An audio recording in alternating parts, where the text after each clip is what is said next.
Buenos días a todos. Señora Torres otra vez. ¿Cómo estamos? ¿Todo bien? Yo sí. Today we're going to do, as always, with Señora Torres, a mix of both English and Spanish, porque somos bilingües, ¿verdad? So what I'm going to tell you is anytime that I'm speaking in English, you will see the interpreter speaking using his hands. Anytime that I'm speaking in Spanish, he'll stop, and that's okay.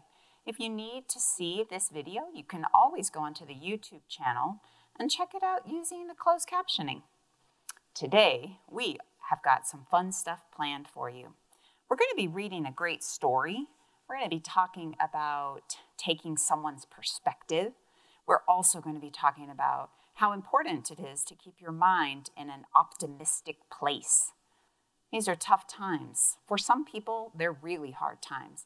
And we're going to talk about how sometimes you can learn about how a character just made it through a really tough time, even if it was tough, using optimistic thinking. First, we're going to get started with something to help you out. I know that these different segments that you're watching, sometimes they get kind of long. Anytime you need a break, take it. Pause your television if you need to, or just while you're learning, stand up. Move around a little bit. Do some exercises. I'm going to show you some ways, even if you're watching an episode on At Home at APS, that you could still stand up and start moving around. Let's try it. One of the most interesting things I wanted to talk to you about is this concept about how you could use a belly breath. A belly breath is really interesting. This belly breath is a belly breath. You're going to take a giant breath in and breathe it out. But the first thing you're going to do is just get yourself comfortable. If I'm watching an episode on television, I'm supposed to be learning, but my mind is super busy, I can just quickly stand up. I could still pay attention to the television, but I'm getting comfortable. I'm kind of finding some focus place. For me, I'm going to look right out at my friend right here, and I'm just going to focus on my friend. And I'm going to take a breath in, and I'm going to hold that breath all the way in my belly for 3 counts. And then I'm going to exhale all the air out. I'm going to breathe all the air out. Okay? Would you like to try it with me? Good. Have a stand up. First of all, before you even start, reach your arms really high into the sky. See if you can reach all the way to the top of wherever you're at. Maybe you're in your living room, or maybe you're in your bedroom. Reach your arms high. Are you stretching? Let's try a different move. I'm going to try a move where I put one hand going forward, one hand going back, and I'm going to pretend I'm holding 2 walls away from me. You push your walls away. Push. Let's switch to the other side. Take your other arm out. Push that wall. Take your other arm to the back and stretch. I could keep doing stuff like this even while I'm learning, but it helps your brain and your heart and your mind calm down. Bring your shoulders up high, tall to your ears, and lower them, and up and down. Let's try to do a zigzag motion with our shoulders. Ready? So one shoulder up and this one down, and then let's switch and switch and switch. This reminds me of a dance you can do, like shake your groove thing. You can shake your groove thing if you want to. Nice. All right, I think we're ready to start our belly breathing. The very first thing that I want you to do is get yourself comfortable. That's why we got our wiggles out and we moved our bodies a little bit. Find a focus. I'm going to focus out on my friend.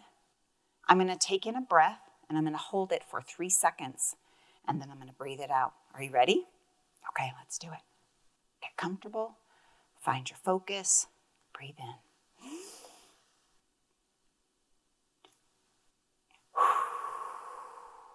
Breathe in.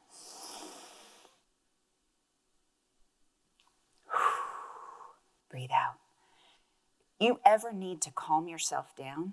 I'm telling you, breathing works. It makes your body have to get lots of oxygen into your brain, and it helps calm you down. If you ever just need time to calm down, breathing is the right answer for you. All right. I've got one more I want to show you today. This one is a good breathing activity to help you center. So we've got a nice picture of a person who is centered. Sometimes when I'm feeling like super nervous or anxious, like, I don't know, it's like I can't seem to calm my brain down. Does that ever happen to you? Sometimes that does happen to me. And so sometimes when I'm feeling pretty nervous or worried about something, then what I'm going to do is I'm going to kind of get myself right in the center, but I'm going to do it using two different kinds of breathing. I'm going to turn my head to this way. See how the head is turned this way? And then I'm going to make it so that I'm making it so that I am exhaling using 2 puffs. And then I'm going to turn my head the other way, and I'm going to blow out a big, long puff. So I'm going to keep myself in the center, letting go of all the worry that I'm feeling, and like making it so that I'm totally just breathing in the moment. Are you ready? All right, so I'm going to breathe in, and then I'm going to turn this way, and I'm going to do 2 puffs. And then I'm going to turn this way, and I'm going to blow the rest of the air out. Are you ready to try it? Okay, this works best if you're sitting up straight or standing up, or if you're sitting in a chair. It's hard to do when you're laying down or kind of squished or bent over. I'm going to do it standing up. Okay, ready?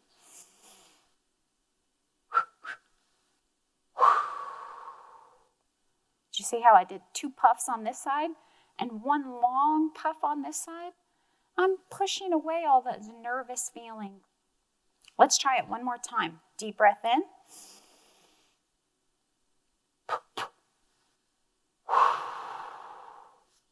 Did you try it? It's a good idea. I'm just trying to make sure you get lots of different options for breathing. Now I think we're about ready to get started on our lesson for today. Miss Torres, Senora Torres, is going to be working with Miss Q today, and the 2 of us are going to have an amazing lesson for you. Most of our job today is going to be talking about developing both your Spanish language and your English language. And it's really interesting because for me, I don't usually do anything all in one language or the other. And so anytime I'm reading a story, if it's in English, my mind is thinking about it in Spanish too. Do you do that? It's what I do. So today we're going to be reading a super cool story, and we're going to be seeing how the character's feeling, and we're going to be learning a lot of really interesting vocabulary. It's called complex vocabulary. It means it's kind of difficult sometimes. I've got some really good strategies and a great anchor chart here to help us figure out how we can really use those context clues to help us with complex vocabulary in Spanish or in English. But the character that we're going to learn about today, we're going to be learning about taking her perspective. A perspective is a really interesting thing. It's almost like you're saying, well, I'm looking at what the character is saying and what the character is doing, and I'm trying to understand where that character is, what she's thinking, or maybe what the worry is. I'm taking the perspective of that person. In Spanish, la palabra es perspectiva. It's a cognate. I love cognates. Cognates always help me understand anything better because it's almost similar. I love it. A cognate is a word that looks almost exactly the same in English and Spanish. Like the word perspective in English is almost exactly spelled exactly the same as perspectiva. The only difference really is that we've got an A at the end in Spanish. And so if you look at that word and you go, oh, perspect, and it's almost the same as perspectiva in Spanish, then you'll know it. If you know English and you're learning Spanish, to know that there are so many words that are cognates. It's a word that looks almost exactly the same. And we're going to be talking about many of them that are in this story. You'll be surprised. The thing about perspective taking is that it's seeing something from a different point of view that maybe is not your point of view. In this case, we're going to be taking a look at a special character, and we're going to look at her point of view. And we're going to try to figure out how she's feeling, what she does to help herself, and then guess what? We're going to see how she figures it out. And the whole goal of the story is to help you see that even in the hardest of times, there's a way for you to make it through too. Let's get going. Our questions for today, we're going to talk about what is optimism? How do we keep ourselves optimistic even in a really difficult situation? And we're also going to talk about how we can use cognates, los cognados, to try to help us understand a complex set of vocabulary. Let's get going. You know, one thing I have to tell you is that I do not have Paz with me today. I wonder if you're wondering where he's at. I know I have a friend, and he has been really sick, and he was a student of mine a few years ago, and he is sick right now, and his mom said that he was wondering if he could borrow Paz until he starts feeling better. And so I dropped Paz off at his house and left it by his mailbox to try to help him feel better. And Santi, I hope you feel better soon. Yeah. All right. This is an amazing book I have to share with you here. This book is written by one of my favorite authors. His name's Kevin Hanks. Sometimes people say Kevin Hankes. I've never actually asked Kevin Hanks how to say his last name, but he's a great author. The name of the book, the title, el título of the book is Chrysanthemum. Chrysanthemum it's a special kind of a flower, and we're going to be talking a little bit about that flower in a few minutes. It's a flower that is, it is very complex. It is very special. We're going to try to figure it out. So we have a mouse, a girl mouse, and she is holding on to a chrysanthemum flower. And it's written by Kevin Hanks. Let's get going on it. This is published by Scholastic Books. Chrysanthemum. Oops, there's that little mouse. I bet it's the same mouse, but when she was a baby. So cute, her little diaper. The day she was born was the happiest day in her parents' lives. She's perfect, said her mother. Absolutely, said her father. And she was. She was absolutely perfect. Wow, perfect. Look how precious she is in her little bed. Her name must be everything that she is, said her mother. Her name must be absolutely perfect, said her father. And it was. Chrysanthemum. Her parents named her Chrysanthemum. They named her a beautiful flower because they wanted to give her a name that was absolutely perfect, just like her. Nice. Chrysanthemum grew and grew and grew and grew. Do you notice how the illustrator, Kevin Hanks, he slowly shows how the pictures are getting up so that she's growing up a little bit bigger every single picture? Like maybe she's like a tiny baby here, and then she's like 1, and then she's like 2, and then she's like 4, right? I wonder how old you are. Tell me how old you are right now. Oh man. Chrysanthemum grew and grew and grew and grew and grew, and when she was old enough to love her name, Chrysanthemum did love her name. Chrysanthemum, and her little words say, I love my name. Do you love your name? I do. I love my name too. She loved the way it sounded when her mother woke her up and said, Good morning, Chrysanthemum. She loved the way it sounded when her father called to her for dinner. Chrysanthemum, time for dinner. And she loved the way it sounded when she whispered it to herself in the bathroom mirror. So she goes to the bathroom mirror and she looks at herself in the mirror and she says this. Can you say the word chrysanthemum 3 times? Whisper it. Ready? Chrysanthemum, chrysanthemum, chrysanthemum. Did you do it? That's what she's doing. Chrysanthemum loved the way her name looked when it was written in ink on an envelope. Wow, she's getting mail, like snail mail. She loved the way it looked when it was written on her birthday cake. Chrysanthemum. Man, she gets to have a big birthday cake for a big name. And she loved the way it looked when she wrote it herself with her big giant orange crayon. Chrysanthemum, chrysanthemum, chrysanthemum. Chrysanthemum thought her name was absolutely perfect. And then she started school. Oh, wait a minute. So far, everything has been great about Chrysanthemum's name, right? She's loved it. It was absolutely perfect. Her parents thought it was perfect. She thought it was perfect, right? And then she went to school. Sometimes when an author does those little lines, and then you know, like something's going to happen. This is typically the place in the book where it starts getting a little bumpy. All right, let's see what's going to happen. On the first day of school, Chrysanthemum wore her sunniest dress with the sunshine on it and her brightest smile.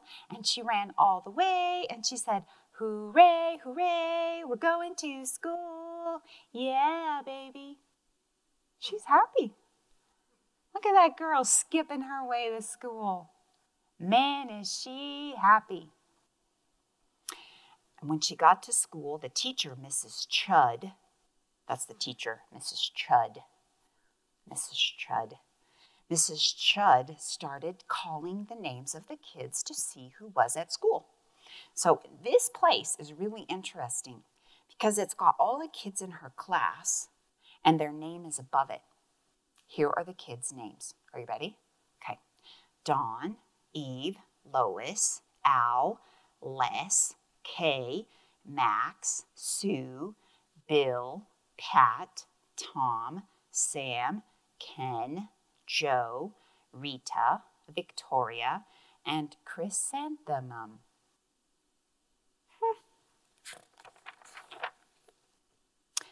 Her name is so long, said Joe. Yeah, it scarcely fits on your name tag, said Rita, pointing. Wow. I'm named after my grandmother, said Victoria, and you're named after a flower. Poor Chrysanthemum. Would you like it if someone made fun of your name? Me neither. The rest of the day was no better. During the resting time, Victoria raised her hand and told the whole class and the teacher, Chrysanthemum's name is spelled with 13 letters. It's the longest name in the whole class. That's exactly half as many letters as there are in the entire alphabet. Thank you for sharing that with us, Victoria, said Mrs. Chud. Now please lay your head down. Man, you know what I see over here is that our poor sweet Chrysanthemum, her face has changed. Remember how excited she was as she was walking into school? Things are looking different for her. I think she's finding that maybe it's hurting her feelings that they're talking about her name. I wonder, what do you think she might be feeling?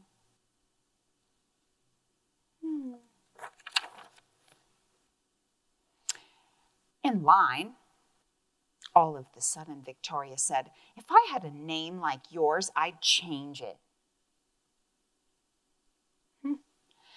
And also, Chrysanthemum thought, I wish I could change my name. Actually, I don't think my name is so perfect anymore. Poor Chrysanthemum. Is there anything wrong with her name? No way. There's nothing wrong with her name. Well, when Chrysanthemum got home, she had tears in her eyes. Welcome home, said Mother and Father. Chrysanthemum said, school is no place for me. My name is too long and it barely fits on my name tag. And I'm named after a flower. She cried to her family. Oh, pish posh, said her mother. Your name is beautiful and precious and priceless. And fascinating. Look at all those words in there. Priceless, fascinating, and scarcely. These are some complex vocabulary we're going to talk about. Let's try to check it out. We're going to read the rest of the story and then think about those words when we're done so we can really think about what each word means. Her mother and father said, "Your name is everything that you are. It is absolutely perfect." I have a question for you. Can a person be perfect? Like, can you be perfect at something? I just want to think about that with you because, are you perfect? I'm not perfect. Sometimes I make mistakes. Do you sometimes make mistakes?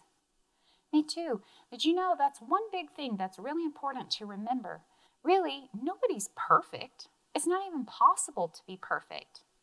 And when you try to be perfect, that's usually when you have the hardest time. Perfect it's not even possible because we're all humans. I don't know. She's trying to be perfect. She even wants her name to be perfect. Poor Chrysanthemum. Chrysanthemum felt much better after her favorite dinner. She had macaroni and cheese with ketchup on it. Macaroni and cheese with ketchup? Do you put ketchup on your macaroni and cheese? I don't. I don't really like that. Well, she also had a fun evening filled with hugs and kisses and her favorite board game. That night, Chrysanthemum dreamed that her name was something different, something short like Jane. It was an extremely pleasant dream. Extremely pleasant dream. Mm-hmm. The next morning, Chrysanthemum wore her comfortable dress. She didn't wear her sunniest dress. She wore her comfortable dress. She walked to school slowly. Remember the first time she ran and skipped? And now she's walking slowly. She dragged her feet in the dirt and she spelled her name out in the dirt with her shoes. Chrysanthemum, chrysanthemum, chrysanthemum, she wrote. When she got to school, some kids were already playing on the playground. "She even looks like a flower," said Victoria, as Chrysanthemum entered the playground. "Let's pick her like a flower," said Rita. "Let's smell her," said Joe. Chrysanthemum wilted. "Look how my body is wilting. Here I am up straight, but when someone said something to her to hurt her feelings, she wilted." Have you ever wilted? How about you try to stand up and then make yourself be wilted? Oh, man. She did not think her name was absolutely perfect. She thought it was absolutely dreadful. Dreadful. It's another one of those complex words. The rest of the day was not much better. During nap time, Victoria raised her hand and said, "Chrysanthemum's a flower. It lives in a garden with worms and other dirty stuff." Man, I wonder why Victoria keeps saying that stuff. Anytime someone says mean stuff, it makes me wonder, why do they want to say some mean stuff? Has anyone ever said some mean stuff to you? Did it hurt your feelings? Yeah. We're going to talk about some of the ways that this character chooses to figure out a better way to deal with that. "Well," Miss Chudd said, "thank you for sharing that, Victoria. Now put your head down and rest." And in line, Victoria said, "I just cannot believe your name. It's terrible." "Neither can I," thought Chrysanthemum. Miserably. Miserably. Look at her face. Oh, man. "Welcome home," said her mother and father when she got home from school. "School is no place for me," said Chrysanthemum. "They said I look like a flower and they're going to pick me and they're going to pretend to smell me and that I live in the dirt with worms and dirty things." Oh, pish posh, said her mother. They are just jealous of you. Jealous, celoso. We're going to come back to that one. And envious and begrudging. Envious and begrudging and jealous. Discontented, jaundiced. Wow, that's a big word, jaundiced. Who wouldn't be jealous of a name like yours, said her mother. Absolutely, it is absolutely perfect, said her dad. Chrysanthemum felt a trifle bit better after her favorite dessert of chocolate cake with frosting and another evening filled with hugs and kisses and her favorite board games. Man, Chrysanthemum is very lucky. She has someone to give her hugs and kisses and help her when she feels bad. I wonder who you talk to when you feel bad. If you don't have anybody to talk to, you can always just get a little stuffed animal, like I do with Paz. Paz is helpful. You could find your own stuffed animal. That night, Chrysanthemum dreamed that she really was a chrysanthemum flower. Look, she's dreaming it. She sprouted leaves and petals, and Victoria started picking all of her leaves and her petals off of her. And then she was just nothing but a little scrawny stem with no flower petals. It was the worst nightmare of Chrysanthemum's life. Have you ever had a nightmare before? I have. Chrysanthemum, the next day when she got up, she put on her saddest dress. This is her saddest dress, and it had 7 pockets on it. 7 pockets. And she put in every one of her pockets, she put something that was good luck. She had some shells and some rocks. She found a couple of leaves, and she also found a little flower. Do you have any good luck stuff? Things that you think brings you good luck? I have a good luck rock, and it just says, on the rock it says, you rock. And if I ever need it, I just look at my rock and I say, oh, my rock says I rock. It's called a You Rock rock. You can make your own You Rock rock if you want to. Just find a rock and then get a Sharpie marker or a marker and just write You Rock. And that way, if you ever need something to say something nice to you, you just look at your rock and it's there. Chrysanthemum took the longest way to school. She was almost dragging herself there. She stopped and stared at every single flower. Chrysanthemum, chrysanthemum, chrysanthemum, the flowers seemed to say to her, sadly. That morning, the students were introduced to a new teacher. She's a music teacher, and her name was Mrs. Twinkle. Man, look at Mrs. Twinkle. You know, I'm noticing something on her abdomen. It's like her stomach part. What do you think is going to happen here for Mrs. Twinkle? That's right. She's going to have a baby. Yeah, you could tell. And I love her dress because it has a face right on there. It looks like her belly is like a face. And I love that. And she is singing her little heart out. And she has a big smile on, Mrs. Twinkle. Her voice sounded like something out of a beautiful dream. The students were speechless. Speechless. That means they cannot even say a word. They're like, oh. And they just stare at her. They thought Mrs. Twinkle was an indescribable wonder. They went out of their way to make a nice impression. They were trying to be super nice because they wanted to make Mrs. Twinkle know that they were really good kids. Mrs. Twinkle led the students in their singing. Then she assigned some different parts for a class musical. She's going to do the whole musical. Well, Victoria was chosen for the musical to be the fairy queen. And Rita was going to be the butterfly princess, and Joe was to be the pixie messenger, and Chrysanthemum was chosen to be a flower called a daisy. So a daisy is also a flower, and chrysanthemum is also a flower. So Chrysanthemum is going to do the part in the musical that is the daisy role. So Chrysanthemum is a daisy. She's going to be that. Chrysanthemum's a daisy, chrysanthemum's a daisy, said all the kids. Oh man, they thought it was so funny and they started laughing their heads off. Chrysanthemum wilted again.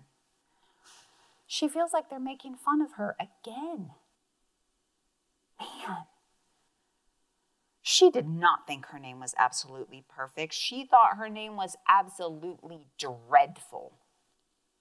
What's so humorous, said Mrs. Twinkle. Chrysanthemum, they said. Her name is so long, it barely even fits on her name tag. And I'm named after my grandmother, said Victoria, and she's named after a dumb old flower. Poor Chrysanthemum. How do you think she feels?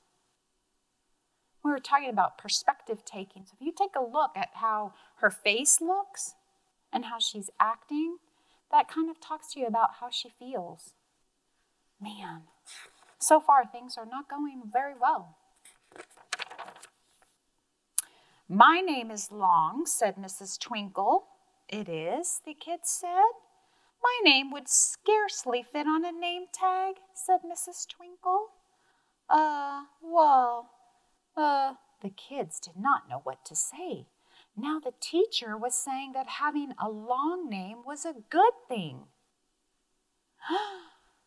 Well, and also, said Mrs. Twinkle, I am named after a flower. Wow, the super cool music teacher, she is named after a flower too, just like Chrysanthemum, and she has a long name. I wonder what her name is. My name is Delphinium Twinkle. A delphinium is another kind of a flower, and it's a pretty long word, delphinium. Delphinium Twinkle, and if I have a baby girl, I'm going to name her Chrysanthemum. Guess what, guys? Suddenly the super cool music teacher who's going to have a baby, she decides that she might name her baby Chrysanthemum too. That means she thinks Chrysanthemum's name is really cool. Chrysanthemum could scarcely believe her ears. Look at her shocked face. She looks like this. Can you show me your shocked face? Let me see. Whoa, those are some shocked faces. And then she blushed. I think she's feeling a little embarrassed. And she beamed. This is me beaming. Oh. And she bloomed. She bloomed. Chrysanthemum, chrysanthemum, chrysanthemum. And she gave herself a hug.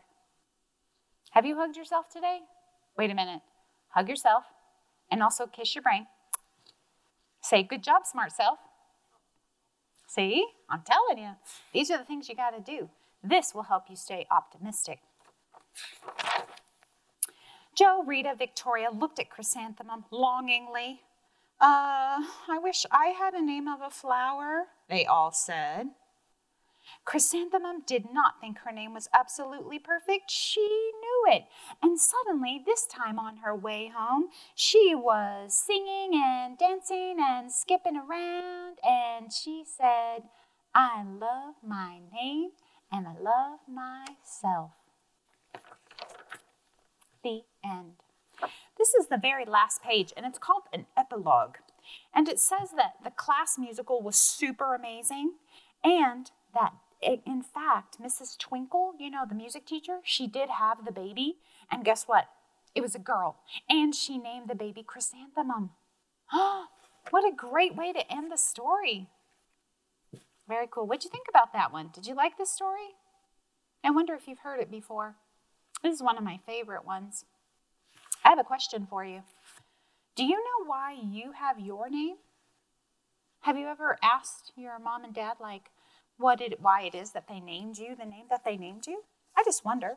If you haven't, you might just say, hey, Mom, Dad, why is it that you named me, what's your name again?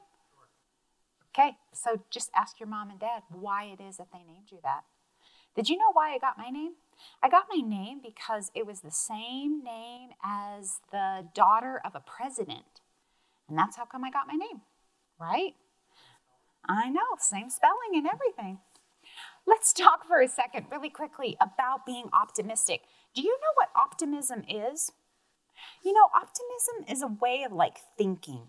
Like I'm going to show you me being optimistic. Here's me being optimistic. I am so grateful for all the good stuff that I have. I have my family, and I'm feeling pretty healthy, and there's a beautiful sun shining outside. And also, I just know that even though these are really tough times right now, things are going to start getting better eventually. And guess what? I know that I'm going to be okay. That's me, and I'm thinking I'm going to be optimistic. I'm going to try to show you when I'm not feeling optimistic. And you will see how my body and how my words change. Everything is terrible, and this is a terrible time, and I don't like this time, and it's terrible. Do you see how I'm only thinking about all the bad stuff? When you're not thinking in an optimistic way, it makes it so that you're only thinking about really negative and stuff that makes you feel sad and sad.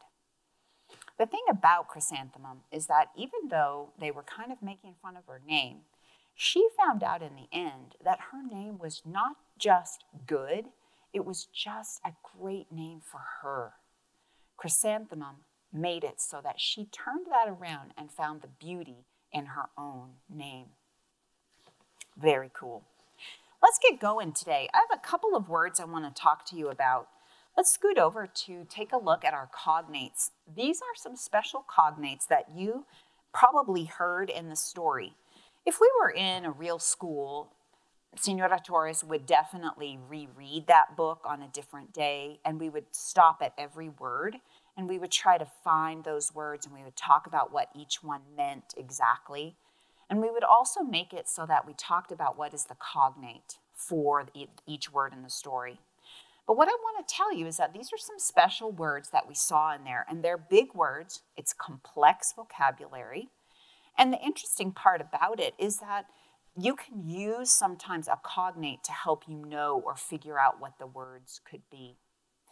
I'm going to stop for a second because I want to make sure that I talk to you about that idea. I've got a little anchor chart that's talking about using context clues. These are like claves contextuales, okay, or pistas.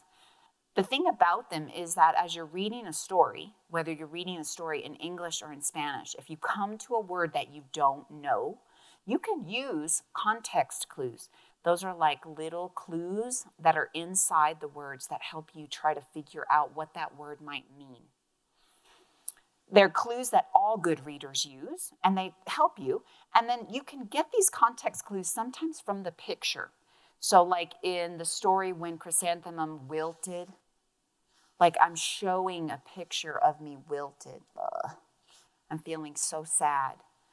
And so if you didn't know what the word wilted could be, you could see the picture in the story that shows Chrysanthemum's feeling. So you might not know what wilted means, but you can see what she might be feeling, so it gives you an idea of what it means. There's also helping words. Sometimes helping words will come out, they'll say like, this was like, or it sounded like, or a little like. Those are little tiny helping words that you'll see in a book that might help you understand. Words that you already know. Examples that are given in the book or definitions. In this particular book, there was not specifically definitions.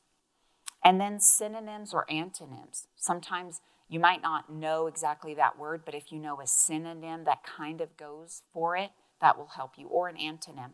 A synonym is a word that means the same thing as that word, or an antonym, which is the opposite of it. So these are some of the ways that good readers can use context clues. So when we're talking about words that you already know, and sometimes helping words, that's why I'm going to talk to you a little bit about these cognates. So let's take a look at them. I've got a list in English and a list in Spanish. Remember that cognates are words, both in Spanish and English, that look very similarly. They typically sound very alike, and we're going to take a look at each one. So in English, the word that they said her name was priceless. priceless. So that could mean, I'm going to add some synonyms for priceless. Rare, or there's no price that could pay for it. Priceless. And in Spanish, the word for priceless would be invaluable. Does invaluable look and sound like priceless in English? No, it doesn't. Those are totally different. This is an example of a word, a complex vocabulary word, that does not have an exact cognate for it in Spanish and in English. But if you know a little bit more about the synonyms for the word, it might help you understand the word in Spanish as well. The next one is discontented. So she felt discontented. A synonym for discontented is unhappy. And the word in Spanish is descontento. Does the word descontento look or sound like discontented? Right? Kind of. It ends in ed in English and it ends in to in Spanish, but they're very similar. This is a way you could use a cognate to try to understand a word or know what it is. Prized.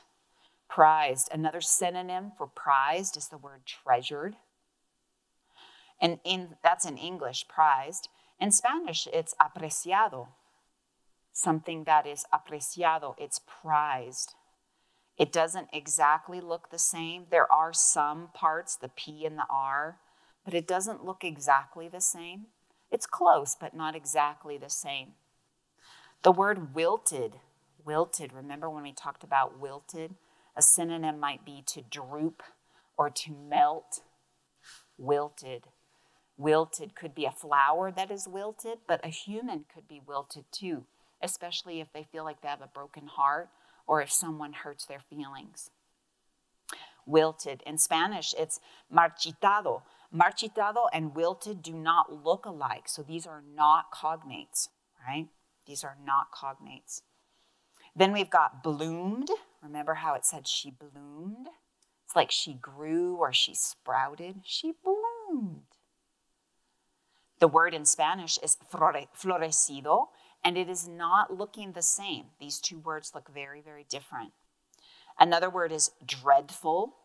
So a word that would be a synonym for dreadful is horrible. And in Spanish, you would say terrible. You could also say terrible and terrible. Those are cognates. But the word they used in the story was dreadful. Blushed. When she blushed, she got like red in her face. Have you ever had a time where someone said something to you and you felt so embarrassed and you just blushed, right? Estabas con vergüenza. Ooh.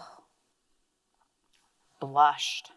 In Spanish, the word is ruborizado. It doesn't look the same. Blushed and ruborizado don't look the same. Those are not cognates. Another word is envious. Remember how her mom told her that the kids were feeling envious? That could be jealous of her. Envious, and in Espanol, envidioso is another cognate. It's similar, envious and envidioso, very similar. This is just one way for you to know how to use English and Spanish cognates. And I'm just trying to help you see that if you speak English and you're reading in English, then you would be able to find synonyms and then think in Spanish too if you want, if there's a cognate that goes for that word. The reverse is true if you do Spanish and then go back into English. I'm going to tell you one more thing before we go today because I saw this outside on a sidewalk. If you have some sidewalk chalk, you might choose to go outside and create your own sort of alphabet list. I just made like a giant stepping little tiny, it's like a worm shape. And you could go through and do a name for every letter, make a big letter, start right at one side. And then you could make it like a hopping, skipping. I'm going to pass it over to Miss Q. She's ready to go today. Come on in, Miss Q. I loved hearing that story of chrysanthemum, and it made me start to think about ways that I'm similar to chrysanthemum. And we heard Miss Torres talking about her name and chrysanthemum's name being a flower. I am not named after a flower, but what are you named after? Ask a grown-up who knows. Where did you get your name? I love hearing how people got their names. My name comes from a nurse in the hospital where I was born. And chrysanthemum is named after a flower. So I started to think about ways that I'm the same as chrysanthemum and ways that I'm a little bit different. I was going to use a Venn diagram here. Have you ever seen a Venn diagram before? It's just two big circles, and in the middle, they cross. So that using this Venn diagram, things about chrysanthemum can be listed in one side, things about me can be listed in the other side, and things that are the same can be listed right in the middle. I'm going to just come up with a few things that I heard from the story about chrysanthemum and myself. You can play along if you want and write out things about you. So one thing I noticed about chrysanthemum is that she was a mouse. Now, I'm not a mouse. So I'm going to write over here that chrysanthemum was a mouse. Now, I'm not a mouse. I'm a human. So I'm going to write over here that I'm a human. But one thing that I did know about chrysanthemum and myself that's the same is that we both love school. Chrysanthemum was so excited to go to school and loved her teachers, and I love being at school too. So I'm going to write that we both love school, and I'm going to write that in the middle because that's something that we share, even though we're very different, and chrysanthemum is in a story and I'm not. We both loved being at school. The other thing that I saw about chrysanthemum that we have that are the same is we both have a family. So I'm going to write family right in the middle. A family is very important. Chrysanthemum was able to go home and talk to her family about what she felt about going on at school. And I go home and talk to my family too about things that I'm worried about or happy about. So having a family is very important. Now, chrysanthemum had no brothers and sisters. So she was all alone. She was the only one in her family. I'm going to put no siblings. So a sibling is a brother or a sister. But I have a lot of siblings. I have 7 brothers and sisters. So I'm going to write lots of siblings over here. That's something that makes us different. How many brothers and sisters do you have? Do you have no siblings? Or do you have a lot of siblings? Do you have a really big family like I do? So here's just some of the things that I started to think about chrysanthemum and myself that were different and the same. Do you have any other ideas that you think we could add to the list? Or any other ideas about you? Hopefully you can play along and come up with a list of things that are similar and different from you and chrysanthemum as well. Similar to the words that we were talking about today, you'll find lots of things that are the same and different. Now, one of the things that I learned about chrysanthemum is that her name was really long. I wrote it up here, chrysanthemum. Now, did you know that chrysanthemum has 13 letters in her name? Remember how she talked about how it wouldn't fit on her name tag because her name was just so long? Well, here it is. It takes up almost the entire paper. Now, my name is Andrea. You call me Miss Q, but that's my last name. So I'm going to write my name up here. I'm going to write Andrea. That's my name. Whose name is longer, chrysanthemum or Andrea? I only have 6 letters in my name. So chrysanthemum is still definitely longer. What about Miss Torres? Her name is Linda. Let's write her name up here too. Here's Miss Linda's name. She has 5 letters in her name. I have 6, and chrysanthemum has 13. Which one is the biggest? Still chrysanthemum, but now which one is the smallest? Miss Linda, right down here. Now, some of the names in the story was Miss Sue. Let's write Miss Sue's name up here too. It only has 3 letters. So we have the longest name with chrysanthemum and Sue down here with only 3. We're going to add in one more. Just for fun, we're going to add in Joe. Joe only has 2 letters. Probably the smallest name you can get is only with 2 letters. Do you know anybody with a name with only 1 letter? Probably not. This would be a fun way to get to measure names of people in your family.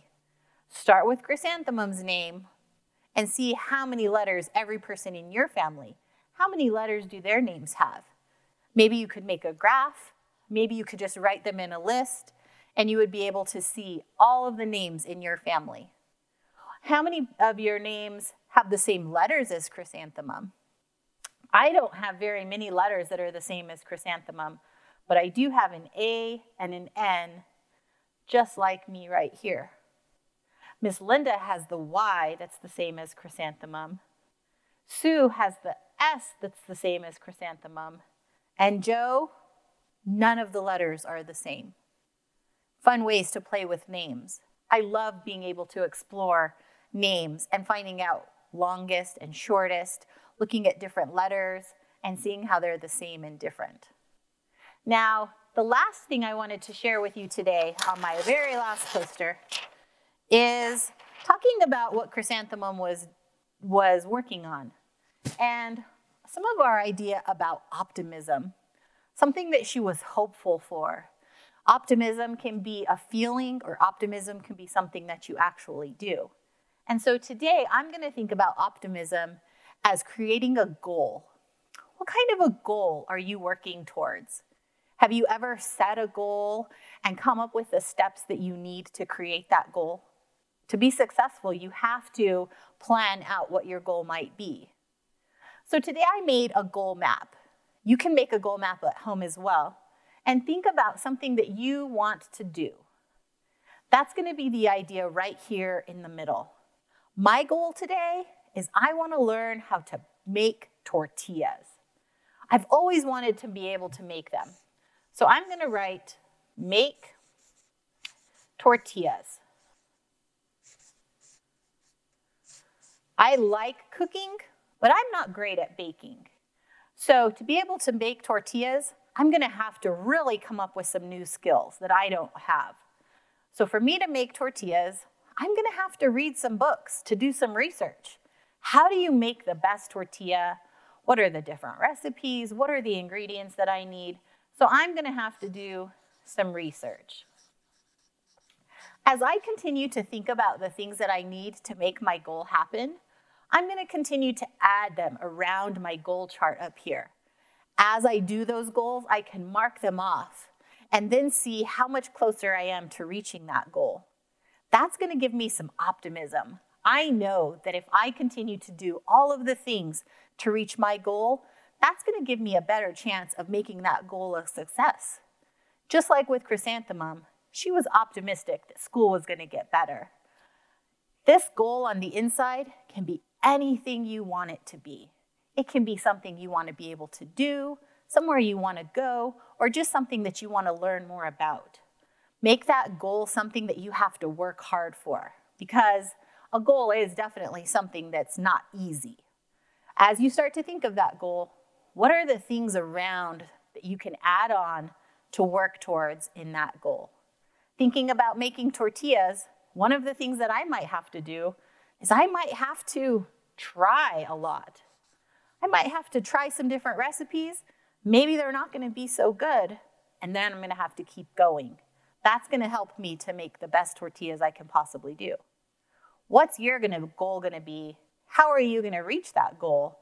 And hopefully you're going to stay optimistic about it once you're practicing. We had so much fun today sharing a story about Chrysanthemum, learning about names, finding some different words, and thinking about how things are the same and different. We also learned about how to make a goal map that hopefully you can make along at home as you come up with something that you want to learn and get better at. Hopefully you can come back with us tomorrow for some more learning. We had a great day with you today, and have another great day of learning. Thanks for joining At Home with APS.